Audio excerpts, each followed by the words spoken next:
So when studying many years ago, I was always told to try to inject some humour into presentations and training sessions. This is understandably a bit of a challenge given the area of law that I specialise in, which mainly involves death and general destruction.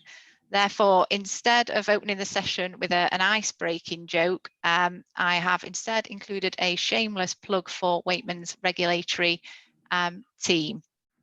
Please do contact me after the session via the email address which appears on the slides if you've got any questions.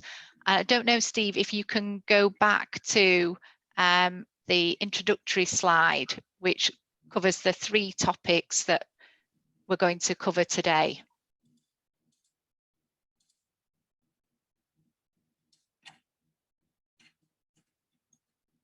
That is the slide I have. Okay. So in terms of the 3 topics that are high on the health and safety agenda at the moment, we've got mental health and stress, building safety of enforcement. And then on slide 4, we've got a slide that just opens us up talking about mental health and stress. Usually when we talk about health and safety prosecutions by the health and safety executive, the following images come to mind. On slide 4, we can see there's on the left-hand side, there's 2 workers wearing hard hats and high vis, whilst performing even to what the untrained eye would be classed as a dangerous act. We've got a worker balancing on the red rail with one foot, who's exhibiting excellent balancing skills with the other foot neatly placed on the building to allow him maximum reaching distance. On the right, this is unfortunately a photograph used in a HSE prosecution, which provides a superb example of how not to erect scaffolding. And then finally, at the bottom, we have another HSE prosecution image showing a vehicle which is overturned on a construction site, which is sadly one of the incidents which can all too often lead to a fatality. Safety has quite rightly been at the top of the agenda for many years, especially since the Health and Safety at Work Act came into force nearly 50 years ago. However, we've seen a recent drive in the last couple of years to put the health back into health and safety. And on slide 5, if we can just go on to slide 5, and it's just numbered in the bottom corner. The graph on slide 5 shows a worrying increase in reported cases of depression, stress and anxiety from 2001, 2002 through to 2020, 2021. The figures there show the rates increasing per 100,000 workers. In summary, there were 822,000 workers suffering from work-related stress, depression or anxiety, which includes new and long-standing cases in 2021.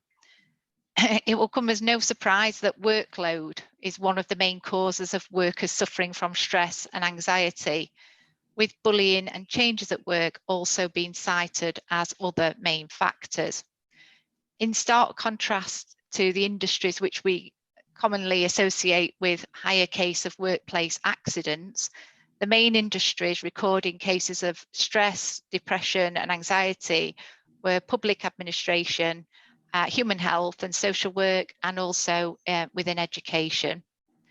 So if we move on to slide 6, the HSE defines stress as the adverse reaction people have to excessive pressures or other types of demands placed on them.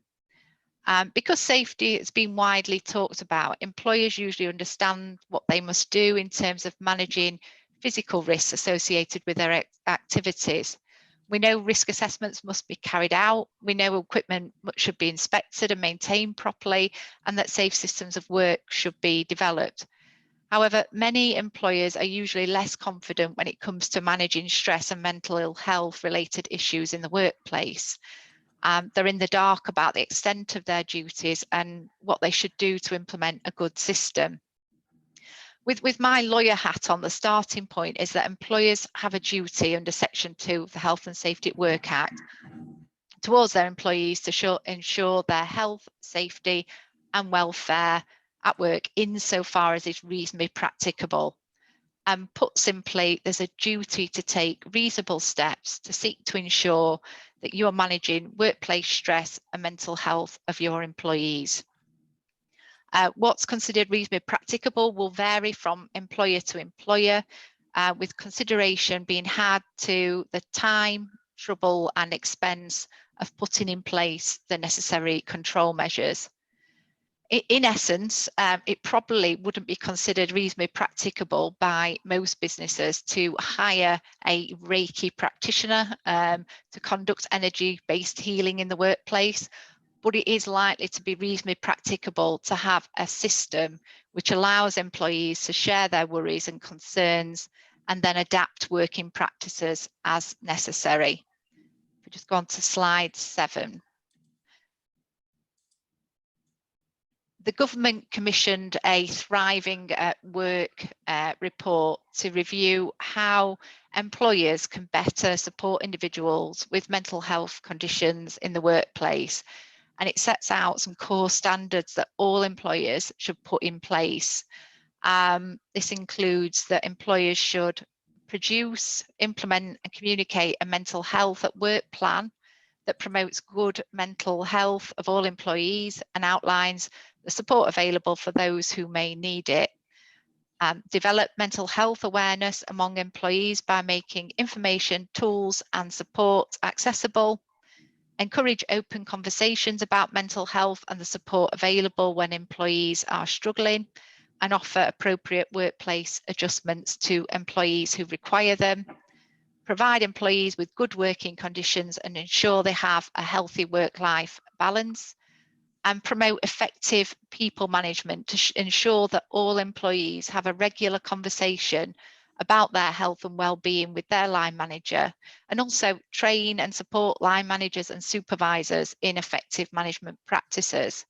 And then finally, routinely monitor employees' mental health and well-being by understanding available data, talking to employees and understanding risk factors.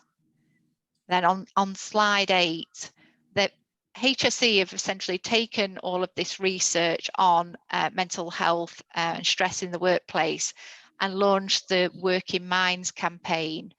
And recently there's been a great deal of guidance made available on the HSE's website. Some of the main guidance is summarised on that slide, but in essence, it includes things like employee questionnaires, workbooks, competency tools, talking toolkits, and there's even an example of a stress policy on the HSE's website. This material is a really useful starting point for even the most unfamiliar EHS or QHSE manager. And why reinvent the wheel when there are guidance and toolkits released, which have the added bonus of having HSE approval. So they're definitely a good starting point for organisations either to put in place a system to tackle this risk, or to assess the system you currently have in place and make some improvements. Just moving on to slide 9. Thus far in the UK, there have been no prosecutions, so far as I'm aware, of employers who failed to manage stress and workplace mental health. In France, there was a case a couple of years ago where a telecoms company was prosecuted alongside a number of its executives, 3 of whom were given custodial sentences after 39 employees had either taken their own lives or attempted to do so. What happened was the telecommunications company underwent a big restructuring exercise that affected thousands of employees, and it culminated in a situation where lots of employees were either being made redundant, having their job roles changed, being asked to work in different parts of the country, etc. And the French courts took on this case and recognised institutional harassment for the first time. The unions in that case have blamed the suicides on tough management methods, and that obviously led to sentences of imprisonment being imposed on the executives and also fines for the organisation. The HSE have said that their criteria for investigating cases is where there's evidence that a number of staff are currently experiencing work-related stress or ill health, i.e. they're not going to get involved in individual cases. If we move on to slide 10, there's a slight caveat to that. The HSE have made it clear that they will consider individual cases of bullying or harassment where there's evidence of a wider organisational failing. Importantly, however, the HSE recognises that it's essential to allow employers to have sufficient time to respond to any concerns about stress or mental health raised in the workplace. That obviously is quite a different shift from safety related matters, where if there's a safety concern, the HSE will expect it to have been acted upon straight away. Here, the HSE is saying if there are mental health, stress related concerns, they will anticipate that it's going to take some time to resolve that situation. The take-home message here is that if employers are put on notice of an issue, an appropriate and timely response should be made, or there's going to be a risk of an investigation. The HSE have put a lot of time and effort into developing all the tools and guidance around stress and mental health in the workplace, and on putting the focus back on health in health and safety. And I do wonder whether it'll only be a matter of time before we see the HSE starting to actively investigate these cases and then ultimately bring a prosecution. Moving on to the next topic on slide 11. So building safety, and I'm conscious that whilst mental health is a topic that is of importance across all industries, building safety is likely to be of more limited relevance to some. However, it signifies an important transformation for 2022 to 2024, and therefore I'll cover the main changes brought about by the Act. And we did have a discussion at the very start of this meeting before everybody logged on about this new piece of legislation, because it is so important. But one of the issues is that whilst the Act has been released, all the underlying legislation that needs to support it is not yet in place. So we are still a little bit in the dark, but I'll hopefully cover most of the points today. Obviously, the starting point for this new legislation was the Grenfell Tower public inquiry, which looked into the tragic deaths of 72 people. This inquiry and the associated investigation surrounding it have led to widespread changes within the construction industry and how it is or is to be regulated. We already have the Fire Safety Act, and now in recent months we also have the Building Safety Act. It's a long act. That's a word of warning for everybody out there. It's in 6 parts and it runs to 260 pages or thereabouts. The majority of it won't come into force for some time, and as I mentioned, it will require some secondary legislation. The Act establishes the HSE as the new building safety regulator. Obviously, this is a new post that the HSE have been asked to fill. The regulator's main objective is to secure the safety of people in and around all buildings and improve the standard of building. The regulator also has the primary duty to enforce a more stringent regime for certain higher risk buildings. In respect of high-rise residential buildings, planning applications will need to be approved by the building safety regulator, and action can be taken for failure to comply with the new rules. So just moving on to slide 12 in terms of the detail of the Act. So the new Act creates new duty holders who are referred to as accountable persons. And these are for residential high-rise buildings, which are considered higher risk buildings. The accountable person is usually the person or organisation who owns or has responsibility for the building. And this can include the common parts as well.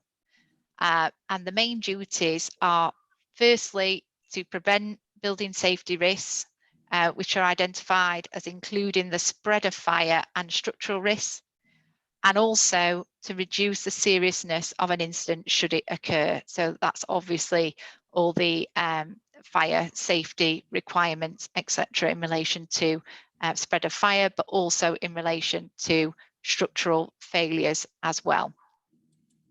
Just moving on to the next slide. The Act has attempted to cover the situation where there might be more than one appropriate person in respect of a particular building by creating the principal accountable person who is responsible for the structure and exterior of the building and must comply with certain requirements. For example, to register buildings and prepare safety case reports. These new rules aim to ensure that fire and structural safety continue to be managed throughout the building's whole lifetime while it's been occupied. A key point to bear in mind is that all occupied higher risk buildings must be registered with the Building Safety Regulator by October 2023. So that's obviously quite some time away, but organisations need to be getting ready for what the requirements are and when they need to be complied with by. It's a criminal offence if a building is occupied but not registered after this date.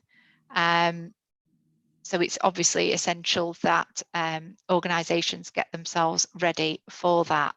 So moving on to the next slide. CDM is a minefield to some to start with, but the new legislation impacts on the existing duties owed under CDM with the addition of some new duties to plan, manage and monitor activities in relation to the building regulations. For example, architects acting as principal designer will be expected to be responsible for what's been termed a golden thread of information, effectively to maintain an account of how the building has been designed and how design decisions were taken relating to fire and structural safety. The Act also contains significant provisions relating to construction products and the liabilities relating to defective products. And it's also noteworthy that new terms relating to building safety are being implied into leases in respect of dwellings in higher risk buildings, which require landlords to comply with building safety duties. These implied terms will also require tenants to comply with their duties to allow access for inspections and so on.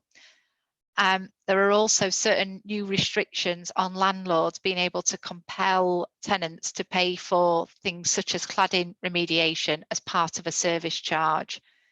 The key message is that those involved in building design and construction should be familiar with the new rules and associated guidance which has been issued. Working practices should also be revisited to make sure that they meet the new requirements. The new framework in relation to building safety is designed to change behaviours, improve competencies. In the short term, the new Act will put additional pressure on real estate development market and the construction industry as a whole, as developers, contractors, consultants, product manufacturers and suppliers find that their potential liabilities have widened. Moving on to the next topic, which is the future of enforcement. There's a little bit of crystal ball gazing involved in this one, but I think you can see from the figures what the direction of travel. The key headline, which will come as little surprise to most, is that the number of cases prosecuted by the HSE has fallen significantly over the years. We can see here the 2020 to 2021 figures show that there were 185 prosecutions during a 12-month period. And based on our experiences so far of 2021 to 2022, we're not expecting to see a huge surge in these numbers when the latest data is released. Whilst we can say that COVID probably played its part with only a few cases managing to successfully navigate the red tape and extensive court backlogs created by the pandemic, the first chart shows that the HSE's appetite for prosecuting has been decreasing for some time. The cynics among us may say that the FIFA intervention scheme has played its part, with the HSE being able to directly recover the costs for investigating material health and safety breaches. This may be viewed as a sanction in itself, which brings immediate results and immediate recompense without the necessity for the manpower and resources required to bring a prosecution through the criminal courts. We can also see on this slide that the second table shows, or the second graph shows, the number of prohibition and improvement notices has also fallen significantly in recent years. The most recent drop is likely to be due to the fall in the number of workplace inspections carried out by the HSE during the pandemic, and also a reduction in number of HSE inspectors overall. I think our experience was that during the course of the pandemic, the HSE were very much focused on enforcing COVID restrictions and social distancing and all these sorts of measures, as opposed to looking at general health and safety legislation and compliance. And I think it's probably also the case that the HSE are wanting to focus really in on issues that are key to businesses during the pandemic, which was really keeping industry flowing and making sure that people could work safely during that time in accordance with the rules. Just moving on to the next slide, we have got some fatality statistics released by the HSE for 2021 to 2022, which shows that sadly 123 workers were killed in work-related accidents, which is obviously a high number, but 22 fewer than the previous year. Falls from height and incident involving moving vehicles continue to represent the most likely cause of these deaths.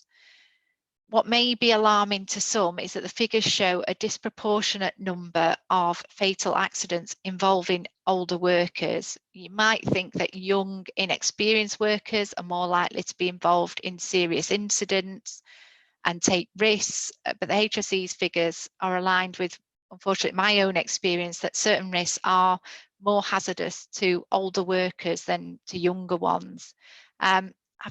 Having had a look into this, there is some research that was carried out in the US, which looked at why this might be the case. Why are more older workers tending to be involved in these serious incidents which resulted in fatalities? And it suggested that it might be due to a combination of factors, including, sadly, hearing loss, vision loss, reduction in reaction times, balance issues, and also chronic underlying medical conditions also.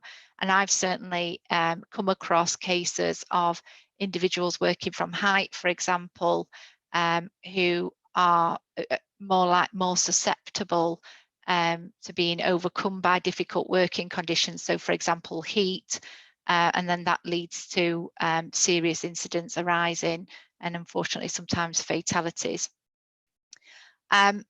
Overall, on a more positive note, it is noteworthy that UK continues to have one of the lowest rates of injury as compared with other European countries, and worldwide we fare favourably. Just moving on to the next slide.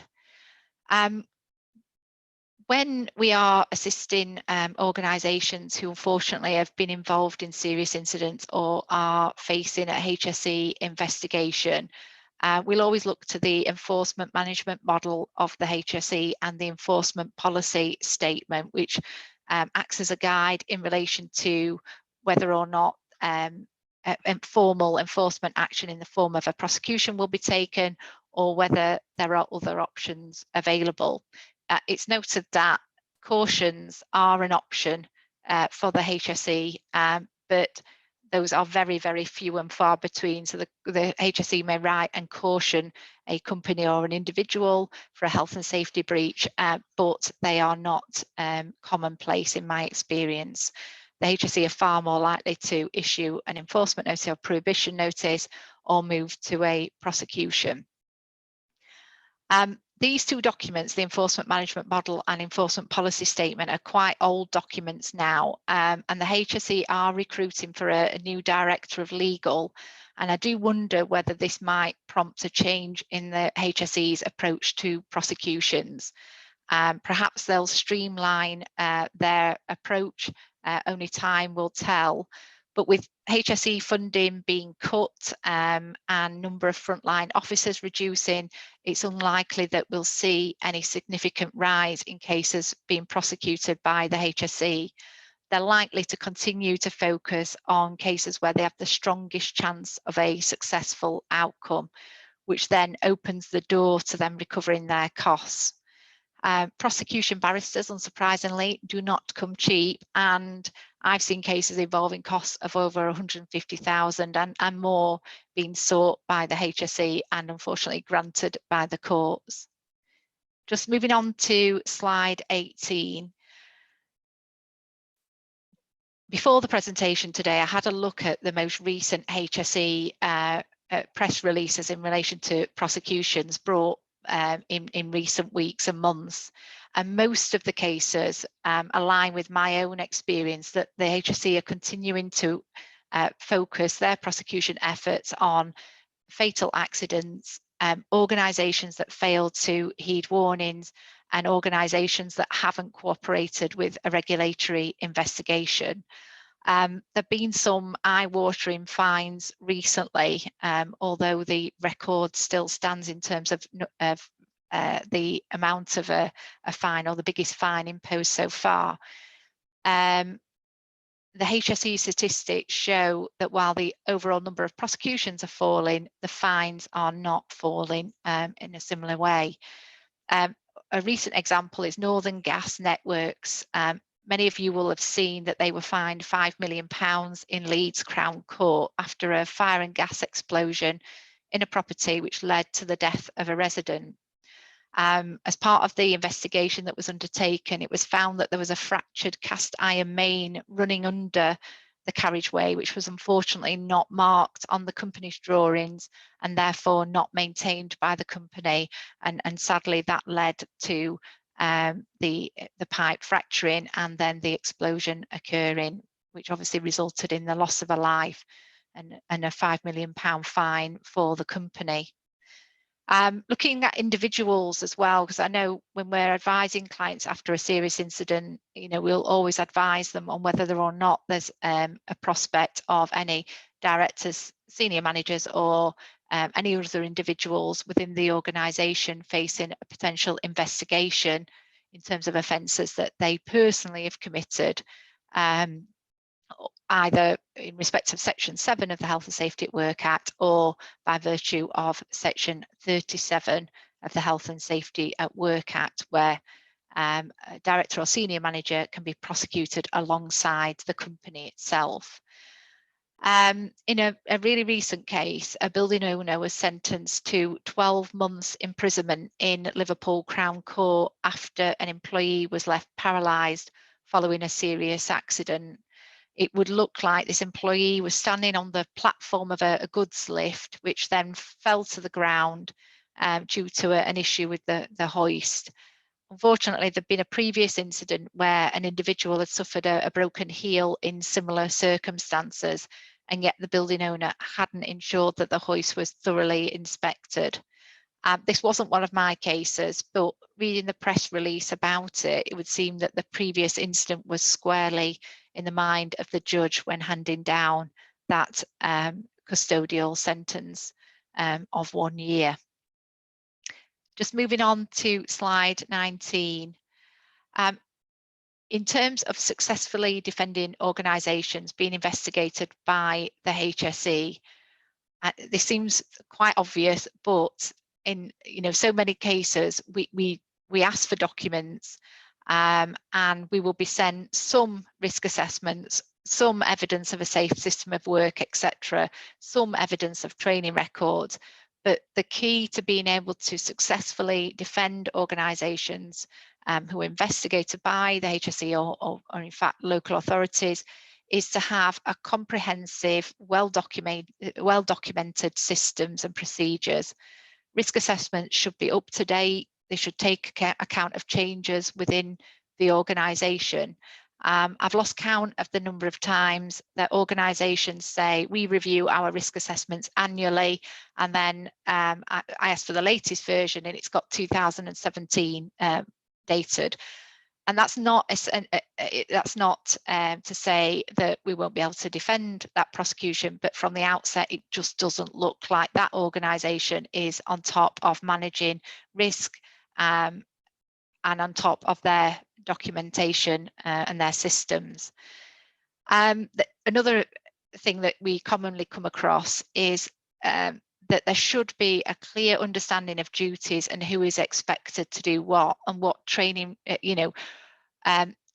who is responsible for drafting the policy, who's responsible for implementing the policy, who's responsible for reviewing and auditing and monitoring that policy or that system to make sure that training is being adhered to and that these systems are being followed in practice. Looking at training records, it's so helpful when we have companies who send us through all the training slides used to, for example, train somebody on ladder safety, with really clear pictures demonstrating what should and shouldn't be done. And we can say to the regulator, this person has received a good level of training on ladder safety, there's appropriate supervision in place, and it's really helpful as well if those training records are signed to confirm that they've been understood, that that training has been properly taken into account by the employees. The HSE have guidance which follows the Plan, Do, Check, Act model, which is available on their website. But my sort of final thought would be, whatever you do in terms of health and safety and managing risk, you should ensure that you've got good access to sound health and safety advice and, when needed, an excellent legal team. And I started on a plug for Wakeman's health and safety team, and therefore I've also ended on another plug for our team. But moving on to the final slide, this brings us to the end of my sort of presentation slides, but I've allowed enough time for us to be able to address any questions that anybody might have on those topics. I don't know whether any have been placed into the chat. Hi Anna, just want to say thanks so much. I managed to stay for most of it. I had to dip off and then dip back on, but that was really good. I particularly like the reference to some of the prosecutions that are out and about at the moment, and I think that when you get like the real life stories of what's going on in the workplaces, I think you can take those back, can't you, and be a bit defensive, yourselves, and have a look at your own systems. So thanks so much. Because I went off and went back on, I don't think my chat has got all the questions on. So Steve, did you manage to get any questions? Sorry, I was sharing my screen. Could I just ask, Anna, do you have a LinkedIn page? I do have a LinkedIn page, yes. Would you be able to add the address to that in case anybody wants to reach out to you? Yep, of course, that's no problem at all. And I've put my email address on that final slide as well. More than happy to address any specific queries. I know out of everything that I've covered, the new building safety regime is likely to be one of the most complex and difficult areas, and it's really hard to cover in this sort of session as well, given that we still don't know. We haven't seen all of the legislation that sits underneath it. What we do know is that it's going to bring about big changes. But if anybody's got any specific queries within their organisation, things that they've not yet managed to fathom, if I'm able to shine a little bit more light on those areas, please do send me a query through directly to that email address, and I'll do my best to address any queries. But if there's anything else that people would like to ask me now, please do. Anyone want to ask any questions? If you want to unmute yourself and ask away. There was a question. I'm going to struggle pronouncing the name. Krisitna had asked if we knew the name of the company who were prosecuted £5 million for the explosion. The explosion prosecution was Northern Gas Networks. Oh, yes. Thank you. And that's the only question I can see on the chat, unless anybody wants to unmute themselves and ask. And I think most people will be familiar with the new health and safety sentencing guidelines. I say new, they came into force a few years ago now, but those have really impacted on the level of fine, because the court will now look at what's the turnover of the company. So not what the profit is, but what the turnover of the company is. And obviously larger companies, these big gas companies, etc., likely, and telecoms companies are likely to face much larger fines than your small scaffolding contractors from the local area. So that has had a significant impact, which is what it was designed to do, is to make these fines felt in the pockets of the shareholders and the big companies. Thank you. Are we going to get a copy of the presentation, Anna, to share with the branch members? Yes, okay. Yeah, I've emailed a copy across. That's not a problem at all. I know it's been recorded as well.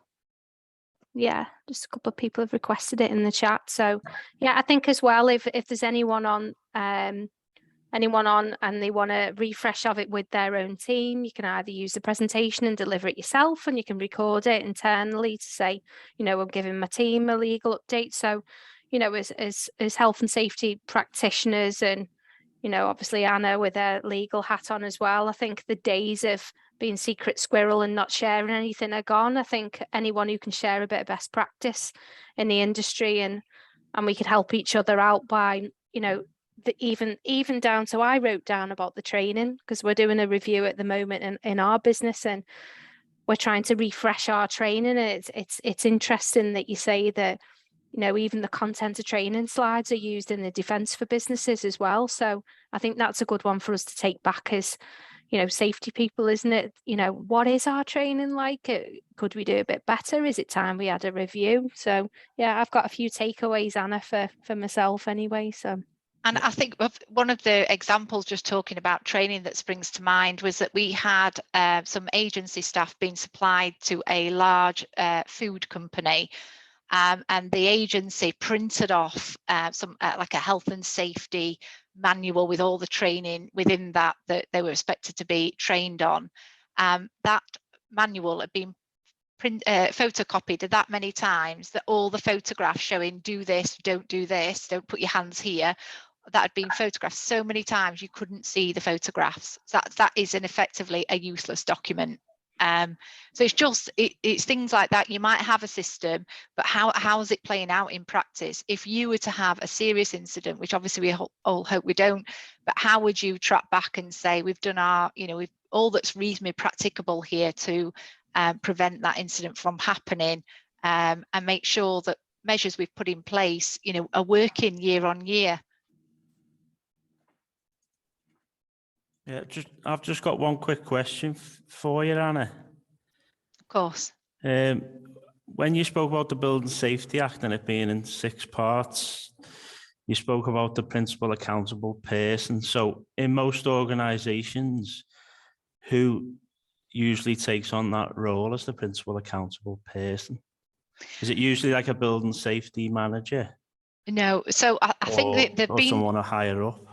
There've been some changes as the bill went through Parliament and then became an act, and originally they were supposed to be having somebody appointed as, I don't know whether it's called a building safety manager. They've moved away from that now, and it's an organisational responsibility. So it's up to you as an organisation how you fulfil the roles under that act, but there's no longer a requirement to have a building safety manager in position. So Okay. then that's how it is at the moment. And as I said, when we see the detail of the legislation that sits underneath this act, then we should know a lot more. Yeah. All right. Thanks. Here's Kev.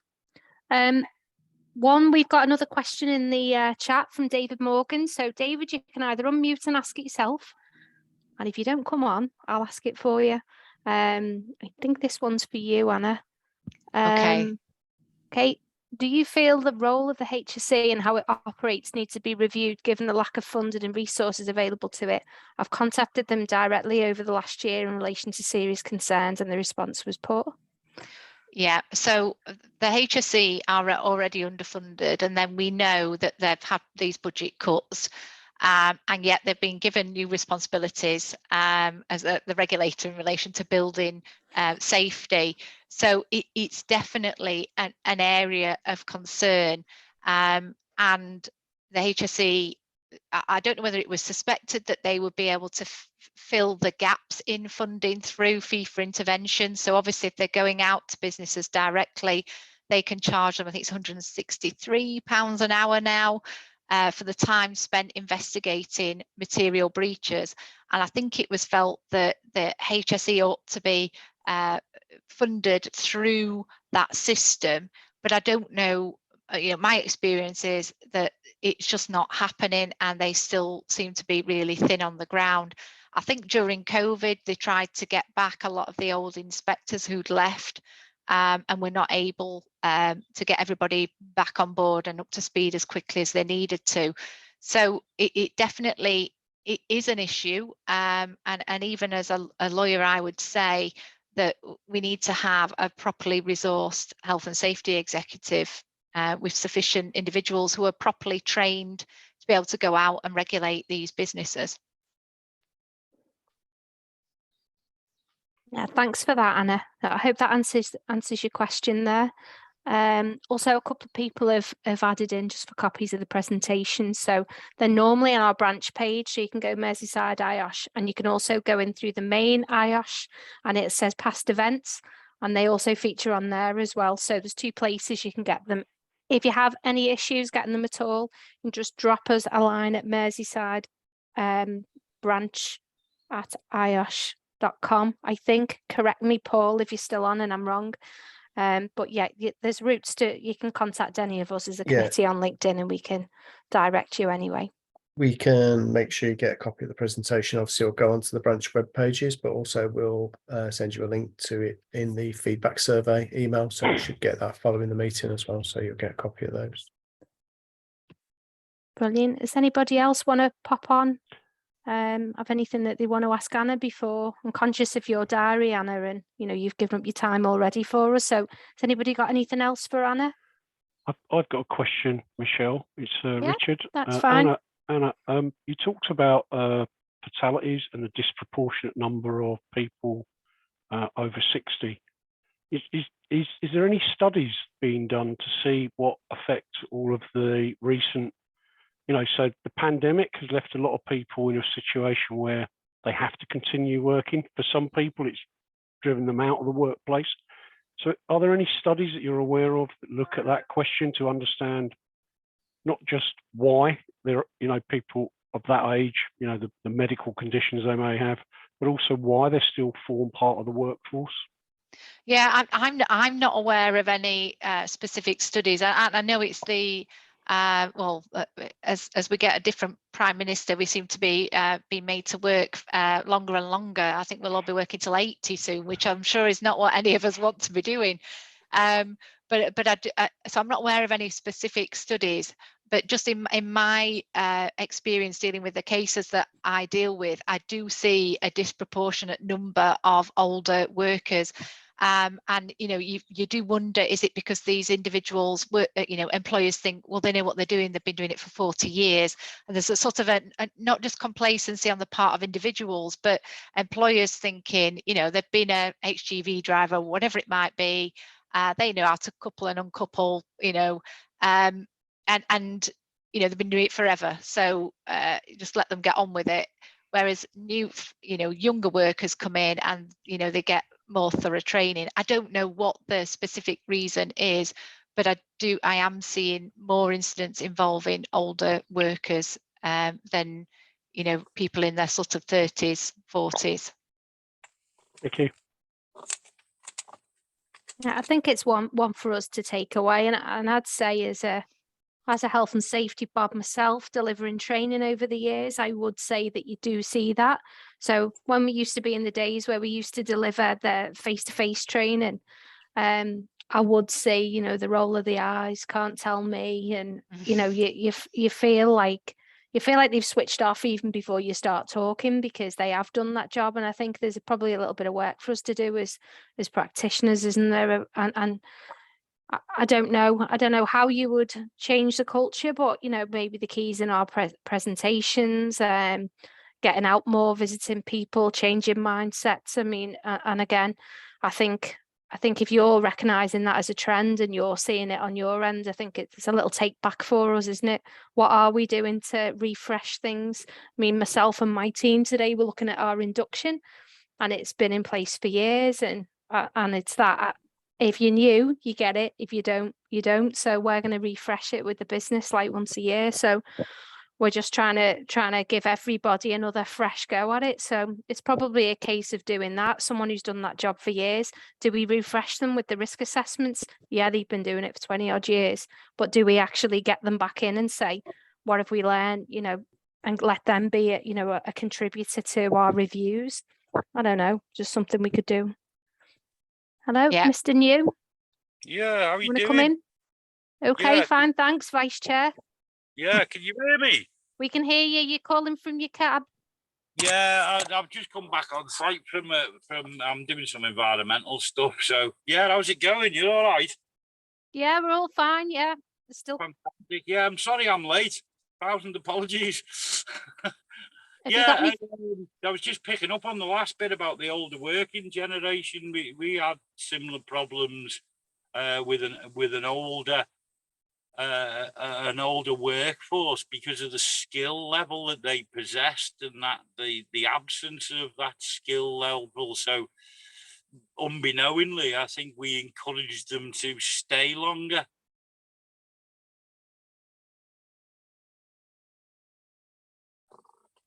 Hello, have I gone again? Yeah, you just went off then.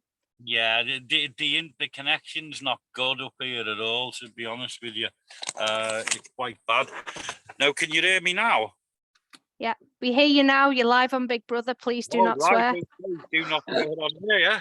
Yeah. No. Just as I just caught about the older generation workforce, and we've had a similar problem at a company I worked for because of the skill set that the older level of worker possessed, and they were more encouraged to, you know, sort of prolong their journey past their retirement age, or as there isn't one at the moment. But I don't know how you come about that, because there's a great skill void, isn't there, with the older generation and the skills that they possess. I think from my perspective, it's about using those skills of that older generation, but looking at whether there need to be some adaptations in terms of working practices, so more breaks, or you know, whatever it might be, changing things like expecting them. I had a case involving somebody who was working at considerable height in a factory. It was a very hot environment to work in, and in essence, he was on a piece of equipment that was moving, and there was a roof truss, and unfortunately he was killed. And looking at the reasons why that happened, do you think, was it the hot environment coupled with his age? You know, what was going on at that time for this individual? And I think with the older workforce, it's just about, yes, they're very competent, very good at what they do, very experienced, but it's about looking at them and thinking, do we need to make some adjustments so they're not working in that sort of an environment for as long? For example, they take more breaks, etc. Just, you know, how can we tweak this to make it safer for them, and yet still retain that talent?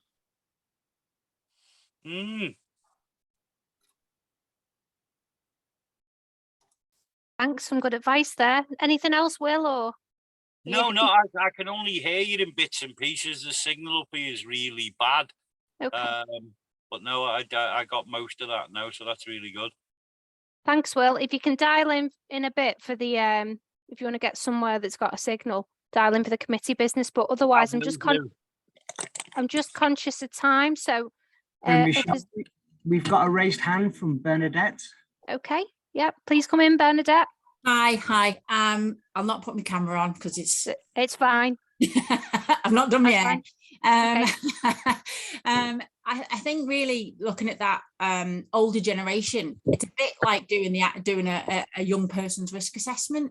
It's the kind of, right, we need to do an older person's risk assessment and look at those individuals to say, well, what skill set do they have and what do we need to do differently? I've just changed jobs, but the previous factory I worked at, we had people who we had to send home during the pandemic because they were over 70, and there wasn't just one of them. And when they came back, and when we had people return, and then just generally, we were looking at those individuals using occupational health in some cases, but also doing almost that individual risk assessment for what they were working on. And what they would do, and it's like I say, and the flip side to a young person's risk assessment. That's it.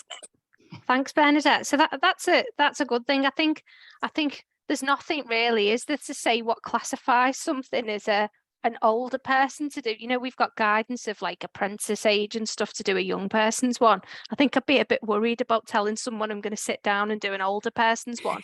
I see where we're going with it, but I think it'd be good to get some parameters like that. But I think you'd have to do it unfortunately, I think it'd have to be incident led, wouldn't it? If you were noticing someone was getting a bit slower, or if there's a near miss or something, you could probably, I don't know. I think, yeah, it's definitely food for thought, isn't it, for us safety people to take back and look at. Yeah, we used to do it as a trigger point of, actually, it was if you were over what was considered the original retirement age, we'd kind of have those conversations. So it wasn't necessarily, and again, tying it with occupational health, it wasn't necessarily around that you're old and you're not able to do it. That's not what we were saying, but we were kind of saying, look, you're over what would have been considered a retirement age.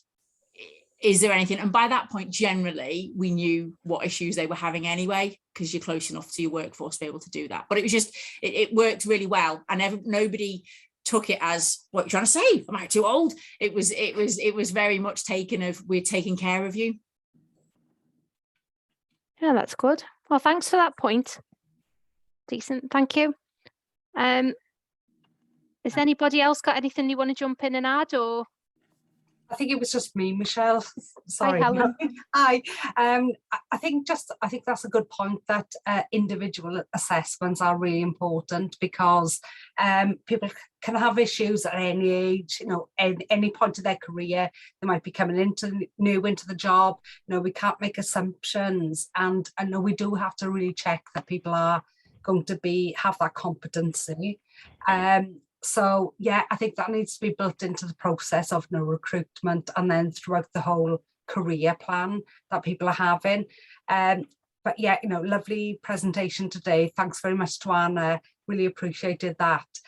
Yeah, we're definitely having a look at that, because we've got an aging workforce, in various sectors.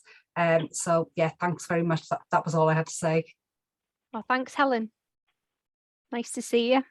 And you. Thank you. Thank you. Richard, our member from our presidential team. Yeah, you don't mind me roping you in, do you? You've just done that because I'm just on the other side of the water to you, don't you? And you'll get a response.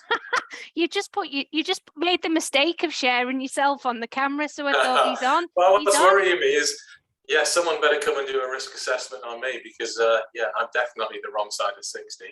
I'm fascinated by that point. I've moved jobs since the last time I spoke to you all, and I've moved from a racing championship where the demographic was under 30. I'm now with a much smaller company, but I'm working with a majority of people, certainly in the operational and leadership team, are well in their 50s. There's a few of us in our 60s and 2 guys in their 70s. So that's yeah, if nothing else from today, although it was an absolutely excellent presentation, I've taken loads of notes. I think that's a really valid point on reviewing, expectations of an older worker. Because one thing clearly for me, having moved to a different championship, my workload has gone up exponentially. I made the stupid mistake of arguing with the guy that was managing sustainability, and the CEO said, if you know more about sustainability than he does, then you take over sustainability. So yeah, fascinating, really good. I enjoy Merseyside branch. That's why I try to join in whenever I can. And as usual, it's been another really good session. So thank you, everybody. Thanks for joining us. Thanks so much. I'm just conscious of the time now. Anna, I just want to, if you're there, I just want to say thank you again and give you the opportunity before we go into committee business, just to say thanks again for your presentation, and we're going to share it with anyone who wants to onward share with their teams and, spread and then put it on the branch and stuff like that. I've noticed just another couple of questions through, but to be honest, I think I'm going to have to wrap up because of people's diaries.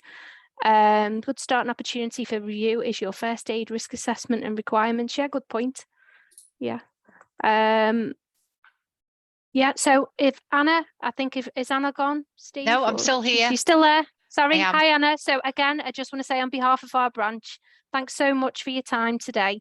And, putting the effort in to get us those extra case studies as well, because I think they're the ones that we can relate to in the workplace. So brilliant. So That's no thanks so problem. much.